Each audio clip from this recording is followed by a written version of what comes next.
Educação financeira além da matemática financeira. Essa é a primeira aula do curso de extensão que a gente está disponibilizando. Eu sou o professor Luan Santos e Eu sou o professor, futuro professor Jackson, né? já é professor, né, de certa forma. A gente pensou nesse tema, né, Jackson, de educação financeira além da matemática financeira, porque o curso, de fato, não é voltado para aquela matemática financeira que geralmente são apresentados em livros e escolas, trazendo aqueles cálculos excessivos. Aqui a gente vai trazer de uma forma mais abrangente e de uma forma que é introdutória, tá?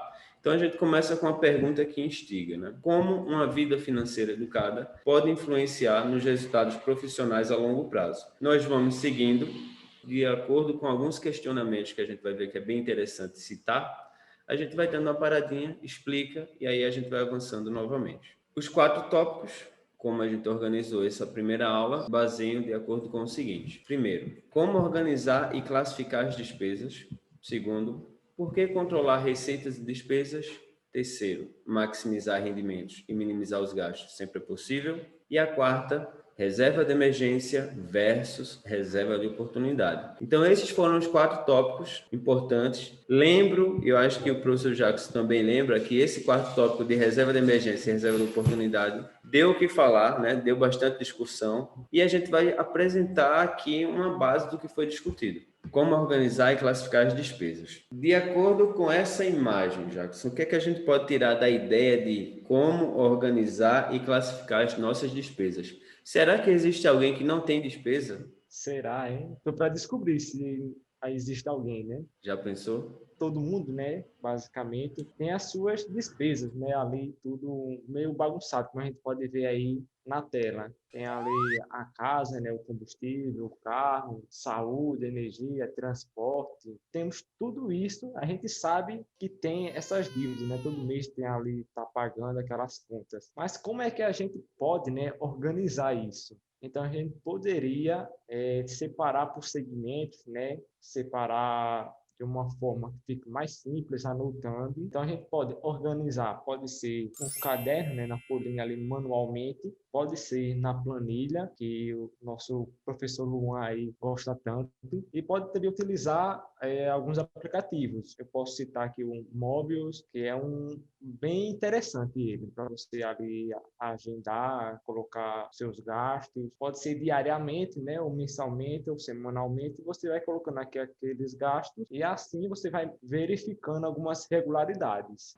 Sem dúvida. A gente precisa também falar desses 3 aspectos, né, de anotação das despesas. Jackson já falou que é bem importante fazer isso e eu acho que grande parte da população sabe da importância de anotar as despesas e as receitas também, né, que a gente vai salientar aqui também é importante. Mas ficar no caderno, geralmente, dá um trabalho a mais. Isso na minha opinião, tá? Por isso que eu prezo sempre para ser algo mais automatizado, que nesse caso seria uma planilha. No aplicativo, também é algo automatizado, mas de certa forma eu não tenho aquele controle que eu gosto de ter. Então, na planilha, eu consigo organizar do jeito que eu quero, eu consigo montar ela do jeito que eu quero e automatizá-la da melhor forma possível. No caderno, eu já comecei, eu acho que todo mundo começa pelo caderno, né, Jacques? Isso é normal, Isso é de mas regra.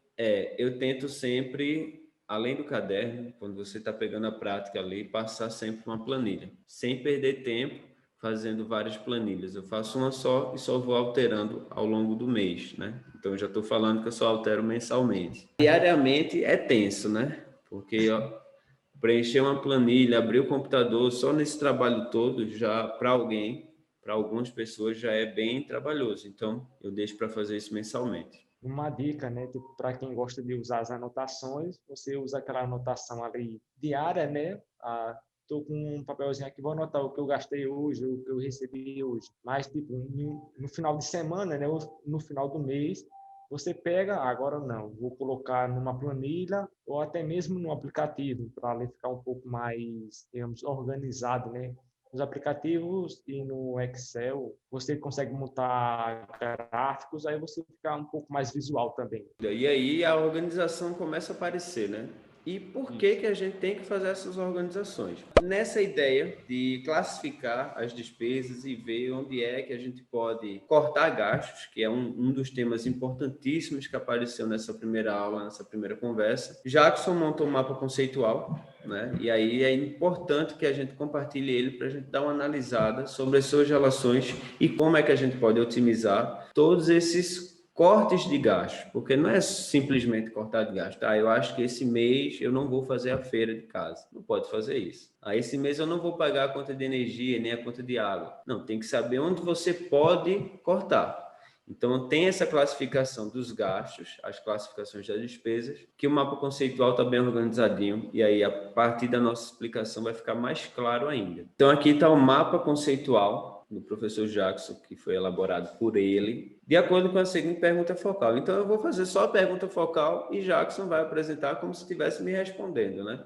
Então, a pergunta focal é o seguinte: como organizar um bom planejamento financeiro? O planejamento financeiro, né, ele pode ser organizado quanto às despesas, né, como a gente pode ver aqui, quanto aos custos e quanto aos gastos. São três ramos do planejamento financeiro que a gente pode ir já montando, né, uma estratégia ali de organização.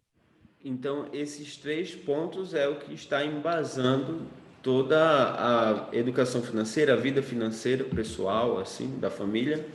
Basicamente, sim, porque tipo nas despesas, né, os custos e os gastos, você vai poder conseguir enxergar ali onde é que está gastando, onde poderia economizar. Uhum. Então, tudo isso vai estar ali organizado.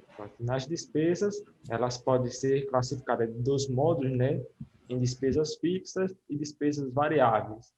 E qual é a diferença, né? As despesas fixas, elas apresentam uma regularidade e as despesas variáveis, elas não apresentam essa regularidade.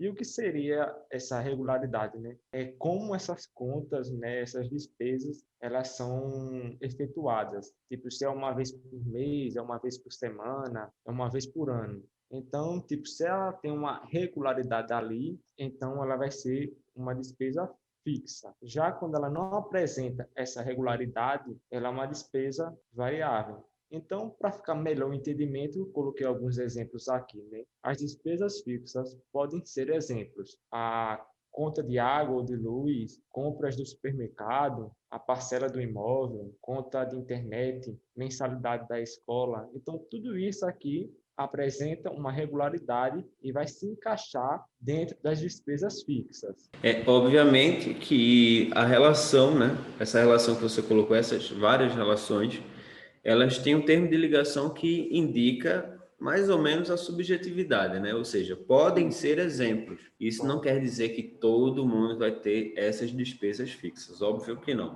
tá? Mas isso serve como exemplo. Quem tem essas despesas são despesas fixas. Então, despesas variáveis, já entendemos, de acordo com essa proposição, que não apresentam regularidade. E os exemplos? Os exemplos nós temos aqui que podem ser, né, roupas, lazer, cursos, almoço, um jantar especial, que são eventos que ocorrem eventualmente, não tem uma regularidade. Para perceber, alguma pessoa pode falar assim: ah, eu compro roupa todo mês. Isso aí é uma despesa fixa para ele, né? Mas não deveria ser, ou pelo menos não se classifica como tal. Então, roupa, se você não quiser comprar nesse mês, não tem problema nenhum.